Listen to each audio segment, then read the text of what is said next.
السلام علیکم دوستانو مینوالو. نن ما یو نوې قصه او یو نوې خاکه غوندې راوړې ده. امید کوم چې د دې نه به تاسو پند هم واخلئ او خوند به ترې هم واخلئ. یو نصیحت آموز قصه ده. هغه داسې ده وایي چې پخوا زمانه په یو ځنګل کې یو زمری و. هغه زمری د لږې د وجې نه ډېر ضعیف او کمزوری شوی و. داسې دا چې د ځنګل د زمري چاپلوسي دا ګیدړ ماما ډېر کوي. نو هغه ګیدړ ته یې وویلې چې زه ډېر زیات بېتوانه یم، بې طاقته یم او ما له چېرته شکار پکار دی، خوراک پکار دی، که نه نو بلکل مرګ ته نږدې یم. ګیدړو ته یې وویلې چې دا خو څه دومره غټه خبره نه ده، زه دله غم کومه، زه دله د خوراک بندوبست کومه، زه د شکار بندوبست کومه. لاړی او په یو ځای کې خر و. هغه خر لګیا و، خوراک یې کو، څر یې کو. خر ته یې وویلې چې د ځنګل کوم بادشاه چې دی هغه قریب المرګ دی، یعنې مرګ ته نږدې دی او د بادشاهت دپاره ستا انتخاب شوی دی، نو ته راځه چې تا بادشاه جوړ کړو. خر اوس ډېر په خوشحالۍ باندې راغی، را روان و. کله چې د ځنګل بادشاه یعنې زمري ته راورسېدو، نو د ځنګل زمري د ځنګل بادشاه په ده باندې اچانک یعنې فورا حمله وکړه، ځکه چې هغه وږی و. د خپل یو لږ احساس وسو چې حمله پې وکړه. خر په حمله باندې پوه شو او د حملې سره خر په تېښته باندې یعنې بریالی شو. خو په دې حمله کې هغه ته صرف غوږونه په لاس باندې ورلل، غوږونه یې ترې وخاړه او خر منډې کړې، شاته پسې ګیدړ منډه واله. کله چې یو مقام ته ورسېده نو شاته پسې دې ګیدړ نارې وکړې چې ته ودرېږه، ته ولې وتښتېدې؟ هغه وویلې چې زما نه خو دې پې غوږونه ویستل او نور مې پې ماتی.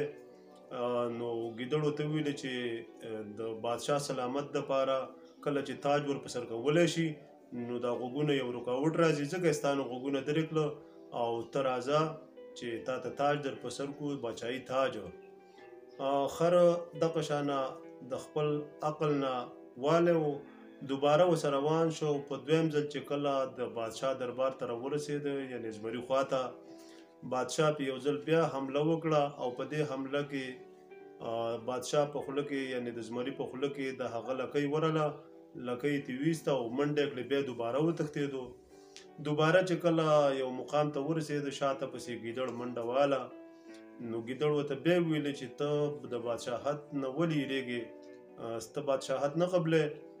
خر ورته وویلې چې یو ځل دې پې رانه غوږونه وخاړه او دا ځل دې پې لکۍ رانه وخاړه، اوس نور راباندې څه کوې؟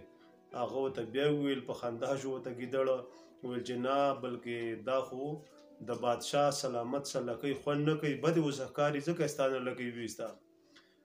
خر په درېیم ځل باندې بیا دغه شانه راغی، په لالچ او په دوکه کې راغی. چې کله په درېیم ځل باندې زمري ته راورسېده، د زمري خو لږه ډېره لمبه سړه شوې وه په غوږونو او په لکۍ باندې. په درېیم ځل باندې چې کله زمري پې په دې خر باندې حمله وکړه، نو رسا یې په دې مرۍ کې ونیو، راسیمله و، وینه یې ترې ټوله وڅښله، خپله ولږه یې پې سړه کړه او بیا یو سیټ ته په قلاره په سور کې کېناسته. ګیدړ دغه پاتې کومه مرداره چې وه هغې ته ورغی او خولې والې پکې شروع کړه. زمري ورته داسې په قلار شانه ویل، ویل ګیدړه، هغه ورته وویل چې بادشاه سلامت، حکم کوه.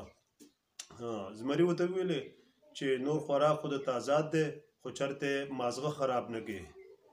ګیدړ ورته بیا داسې په خندا کې شو، مسکی شو، ورته ویل بادشاه سلامت، که چېرته د دې په کوپړۍ کې دماغ وی، د دې په کوپړۍ کې مازغه وی، نو دا ستا خواله 3 ځله راتو.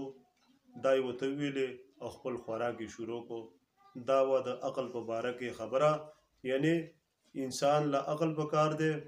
یو ځل چې د کوم ځای نه دوکه وخوري، یو ځل چې په کوم ځای کې هغه ته مار میلاو شي، شکست ورته میلاو شي یا ورته نقصان پېښ شي، پکار دا ده چې په دویم ځل او په درېیم ځل په دغه ځای باندې قدم کېنږدي.